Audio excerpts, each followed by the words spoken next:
안녕하세요. 오늘은 당신이 보내주신 기사, X의 차세대 메시징 플랫폼, X챗 개발 및 배포 상황은 이걸 바탕으로요. X, 내구 트위터죠.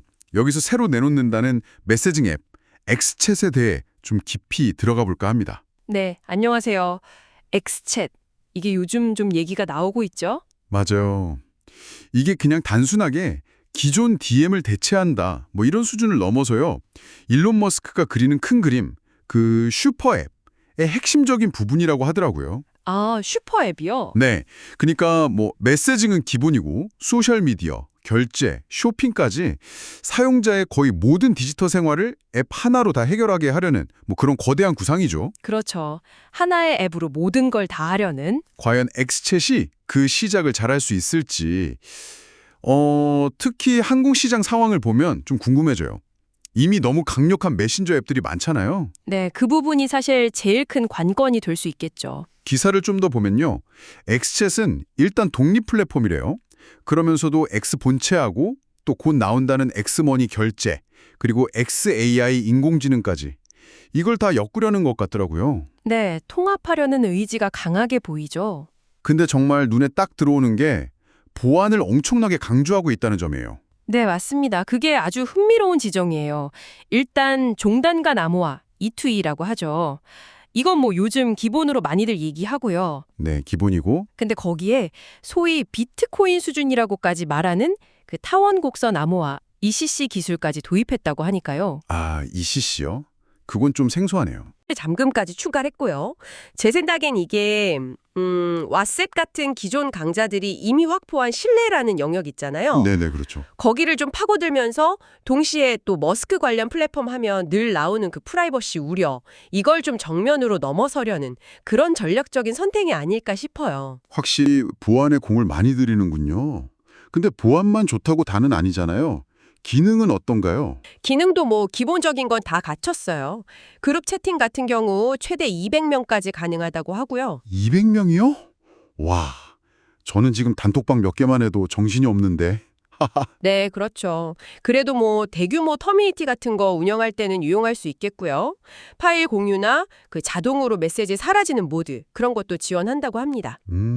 기본적인 기능은 다 있군요. 네. 그런데 역시 X챗의 진짜 차별점은 그 XAI와의 통합이 아닐까 싶어요. 아, AI 통합. 그게 핵심이군요. 맞습니다. 최신 언어 모델을 써서 실시간 번역은 뭐 당연하고 긴 대화 내용을 AI가 요약해준다거나. 요약까지요? 네. 심지어 사용자 맞춤형 컨텐츠 추천까지 제공할 예정이라고 하니까요.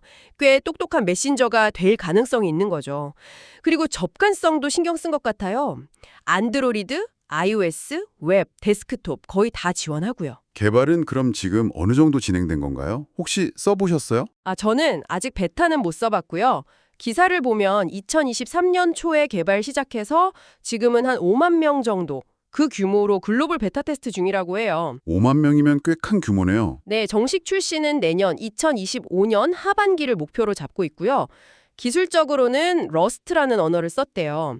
이게 안정성하고 속도 잡는 데 유리하다고 하더라고요. 아, 러스트요? 그리고 데이터베이스는 몽고디비 기반의 분산 시스템을 쓴다고 하고요. 아무래도 사용자라 많아지면 데이터 처리가 중요하니까요. 앱 끊기거나 느려지는 거 최대한 막으려는 노력이겠죠. 네, 네. 지난 5월에 데이터 센터에 불이 나서 잠시 서비스 장애가 있었다고는 하는데 지금은 복구됐다고 하고요. 곧 7월에는 오디오랑 비디오 통화 기능, 그리고 클라우드 백업 기능도 추가될 예정이래요. 오, 기능 업데이트도 계속 되는군요. 근데 이렇게 막 글로벌 시장을 보고 만든 기능들이 많은데 정작 우리나라에서는 어떨까요? 카카오톡, 라인 뭐 이런 앱들이 워낙 강세잖아요. 네, 맞아요. 그게 제일 궁금한 부분이죠. 베타 테스트에 참여했던 한국 사용자들 반응을 보면요.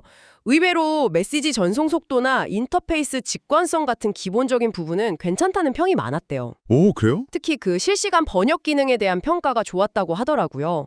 아무래도 X 자체가 글로벌 플랫폼이니까요. 하긴 그건 좀 솔깃하네요. 외국 친구들이랑 대화할 때. 그렇죠. 물론 아쉬운 점도 지적됐는데 뭐 한국적인 이모티콘이 부족하다거나 지역화된 컨텐츠 추천이 좀 더 강화되면 좋겠다. 이런 의견들이요. 역시 그런 요구는 있군요. 네. 그래서 아마 엑스챗은 카카오톡처럼 막 아기자기한 지역 특화 기능으로 경쟁하기보다는 그 X라는 글로벌 네트워크랑 어떻게 연결되느냐, 그리고 XAI 기술을 활용한 스마트 기능들, 이런 걸로 좀 차별화를 하려고 한 것 같아요.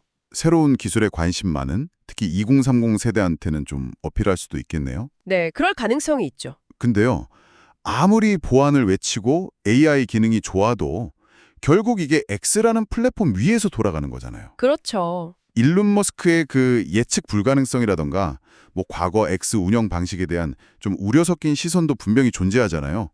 이런 게 결국 사용자 신뢰를 얻는데 좀 걸림돌이 될 수도 있지 않을까 그런 생각도 드는데요. 아, 정말 정확한 지적이세요. 기술적인 완성도만큼이나, 아니 뭐쩌면 그보다 더 중요한 게 바로 사용자 신뢰겠죠. 네.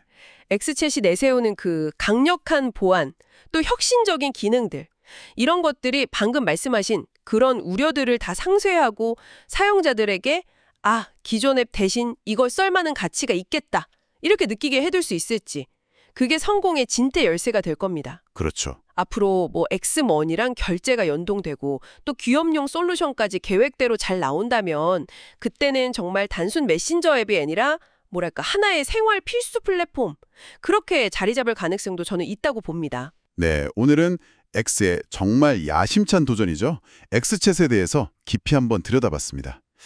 강력한 보안, 그리고 AI, 이걸 무기로 해서 슈퍼앱이라는 큰 그림을 향해 나아가는 모습이 참 인상적이면서도 동시에 넘어야 할 과제들도 많아 보이네요. 결국에는 이 새로운 플랫폼이 등장을 해서 우리가 지금 메시징 앱을 쓰는 방식, 또 기대하는 바를 어떻게 바꿔놓을 것인가, 이게 핵심 질문이 되지 않을까 싶어요. 네.